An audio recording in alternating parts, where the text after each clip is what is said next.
Good morning. Ngasi card में से ये ngasi राशि की मतुंगी ना को राशि की मतुंगी से का ट्राइन तो कतंग थुक जागे ट्राइन तो सीधे की शायद शायद राशि में पादु खल खल लगा नुमाइंद रोगी ये ngasi को तो राशि तरह नहीं तो का ट्राइन तो को आहान बा अनिशुबा आहुम मरी मंगा तरु तरे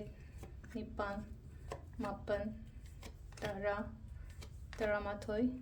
Taranitoy. Quite hand the commish rashi की यंग से फर्स्ट के से commish राशि के से ले से कहीं नो मीना हाई बकोट पर मीना गांव बकेम ताऊ नो नंगी तो उन तो खुद तुम तो को अनिशुभ ब्रिश राशि की वो इन्हें सिलाई से खुदों चाबा गुम्बा कहीं गुम्बा खड़ा लाई को मिथुन यो इन हाई पिचांग सा लाकनी खड़ा फजना चेक्शन खोजन से न बीबो को खतना बचाइना बकोट पर यारिंगे अवॉइड तो वो सिसिना को ये करकट को हाई मीना खाना और तो मीना लायो को अदुगा नेक्स्ट के सिना को ये कहीं नो को सिंगर राशि यो इन फाई को ngasi से को कहीं सुम पोत नोबगुम्बा कईगुम्बा लापे को यामना बैलेंस और चटपा मा कईना गिस नमुलेना को हाइडी इमोशनली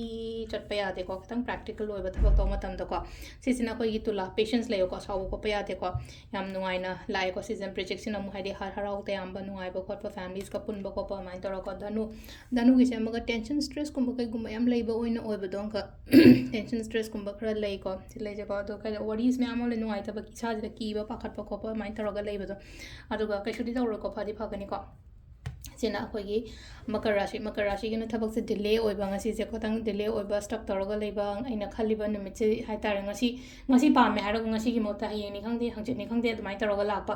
हाइदि खितंग सैटिस्फाइंग ओइदबा मोंगदनी को से लाइसे को अदुगा सेना केनो को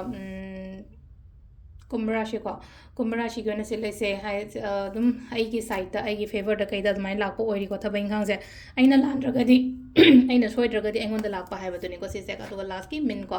गे सिना जे कन्फ्यूजन गुंबा कईगुंबा लेगनो को से लेनो थबक तो मतमदा कन्फ्यूजन ngasi याम क्लियर ओइदे हारगदि को तौगनो ngasi की मोता हयेनी खंगदे हंगजेनी खंगदे अदुमाइ गुंबा तौगिबा थबक तो मतमदा को अदो सिदा लेरे खोइगी राशि की मतुंगिना tarot card reading ma'am thank you